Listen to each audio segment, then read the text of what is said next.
if you want to explain. No one that you... I mean, I'm a criminal barrister. Yeah. And I suppose on one level I'm slightly unusual because the majority of criminal barristers prosecute and defend. I don't. I only defend people. I've only ever been interested in defending people. I came to the bar late, having done various other things in my life, in my working life. But I decided... one of the jobs that I did after the Stephen Lawrence report came out, I did some particular work around schools, education, underachievement and exclusion, and saw the way in which huge and disproportionate numbers of black kids were being excluded from school and in school and often out of school, and the inevitable consequence of that being people out on the streets, being unemployed, being stopped and searched and harassed by the police, and ended up getting trapped in the criminal justice system. And so once I stopped doing that work, for me it was a logical next step to train as a lawyer and to try and do something about it. And so that's why I went to the bar, and I've been a lawyer for the last 5 or so years. And I practice in London, and therefore, again, it's vast numbers of black and working class young people that I find myself defending in the courts. I suppose the ones that I have been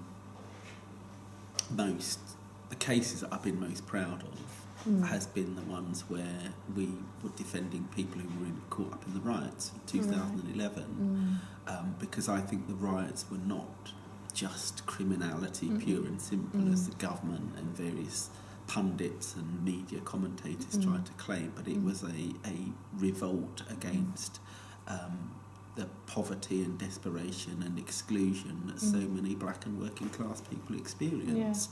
In the first instance, that's what it was. And so defending people against, I thought, hugely exaggerated charges of violent disorder. Why do you think they were so hugely exaggerated? Because, and it was a very clear mandate was sent out to the courts that because these were riots, they took the offences out of the realm of ordinary criminal behaviour, and the people who were convicted were given, and the term that was used, exemplary sentences. Normally, you see, for a particular offence, there are either very specific guidelines which stipulate what sentence somebody should get, or the judges will rely upon other similar cases that have gone through the courts before. So you would know, roughly speaking, that if somebody committed, let's say, a burglary, and it was a similar burglary to one that had been committed by somebody else, and the profile in terms of age, previous convictions and so on was quite similar, then as a simple matter of justice, the sentence that person should get should be fairly similar to that which the other person got. And that's important for us as lawyers when we're advising our clients, that you have some certainty in the advice that you're able to give them about the likely sentence that they're going to get. But with the riots, it was literally said that the context in which they happened, wide-scale public disorder, takes them out of the ordinary realm, and therefore the courts can give exemplary sentences. And I'll give you an example.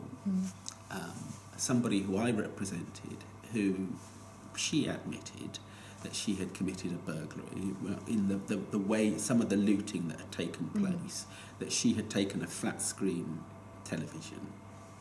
This was somebody who had never been in trouble before. So first offence, very young, ordinarily, and pleaded literally at the first appearance that she had in the magistrate's court. Ordinarily, firstly, she would have been given bail ahead of a sentencing hearing. A probation report would have been written ahead of the sentencing hearing, and then at the sentence, she would probably have got, in a magistrate's court, the maximum sentence would be 6 months. Right. But if you plead at your first opportunity, you get a third off. Right. So she would probably have been looking at a 4-month sentence. Right. What actually happened was that she was refused bail, so she was remanded in custody straight away. Her case was sent from the magistrate's court. She wasn't sentenced in the magistrate's court, she was sent to the Crown Court to be sentenced, and the importance of that is that in the Crown Court the sentencing powers of the judges is much greater than that of magistrates' court judges, Right. magistrates. Yeah. And the sentence that she got was 19 months. Gosh. As it happens, I don't think that she served the whole month, but Right. she could have. You normally serve half of the sentence, and the rest you serve on licence. There are circumstances in which people can be released early, Yeah. and I think, fortunately, in her case, I think she was released a bit early. But nevertheless, she has a criminal record which indicates that she was given a 19-month sentence. I think that the riots were an Natural. understandable Yeah. and An actual spontaneous response Yeah. to what had happened to the Mark Duggan's. That's of course the important thing to remember. Yeah. That the catalyst was the killing of Mark Duggan. Yeah. And I remember that there's a guy who was a Tory parliamentary candidate called Sean Bailey. Right. Who supposedly gives the Tories some street credibility because he doesn't sound like Boris Johnson and Right. David Cameron. He sounds like a working class guy from the Stonebridge estate in West London, which is one of the biggest and poorest estates in the country. He looks like an ordinary guy from the street. This guy is fond of saying, most of these people who rioted had probably never heard of Mark Duggan. Well, of course they hadn't heard of Mark Duggan. That isn't the point. But they rioted not because they knew Mark Duggan, but because they saw his family going to the police station and demanding answers to lies which the police and the Independent Police Complaints Commission had been forced to admit that they told about the circumstances in which Mark Duggan died. The family didn't get answers. There was then an incident in which a young woman was roughed up by the police, and that is what sparked the riot. What happened later, in terms of some looting that took place, happens in all riots, to be honest. But the original catalyst was anger at police brutality. And I think that's why the courts crack down incredibly hard. Right. I mean, I think there's no doubt, and I live in Stratford, so I live literally about 10 minutes walk from the Olympic Stadium, Right. Yeah. and it is certainly the case that there was a very serious crackdown to ensure that these kind of wrong sort of people were off the streets during the Olympics. Yeah. I don't think that was the specific reason why they cracked down in terms of the riots. Although, I mean, it's certainly, I'm sure, the case that they would have wanted the message that they were sending out with the sentencing around the riots to resonate with anyone who might dare to commit offences during the Olympics. How should the police, the courts, and everyone involved, how should they have dealt with the riots? How should they have dealt with the riots? I mean, that's a difficult question because I'm a barrister, and therefore I represent people in the courts, and I think that as far as the criminal justice system operates, it should deal with people in a fair and sympathetic way. And I think rather than treating the people who were involved in the riots as being worse than people who commit crimes in normal circumstances, people should have just been treated in the normal way. But having said that, I do not think that the criminal justice system generally works in the interests of ordinary working class people. I think that they're set up in order to protect the property of rich and powerful people, and that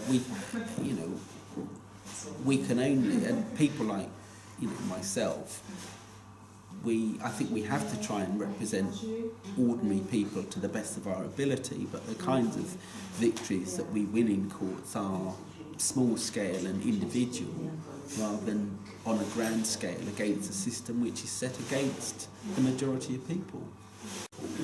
Why is it that black and Asian people are overrepresented in prison, for example? I think, and so there's some very interesting research that has come out. I mean, you're absolutely right that there are disproportionate numbers of black and Asian people who get caught up in the criminal justice system. I think that one of the reasons is because institutional racism,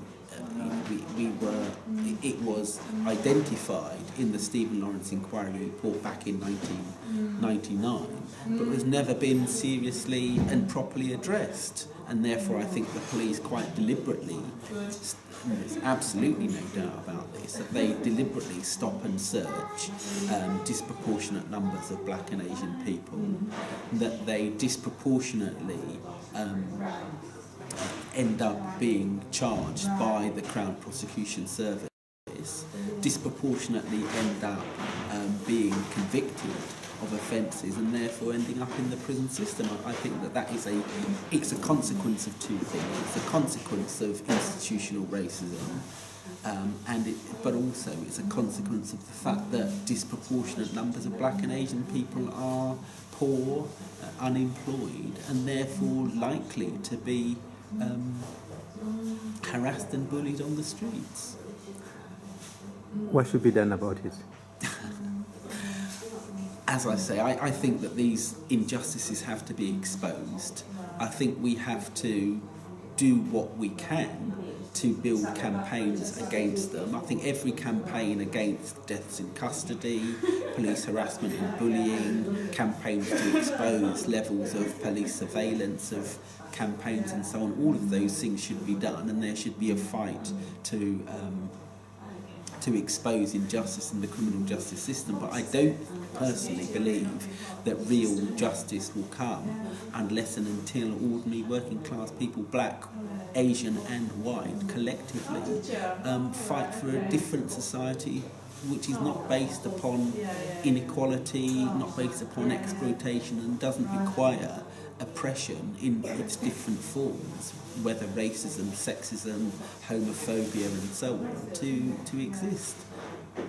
I personally believe that it will require a revolutionary transformation of society.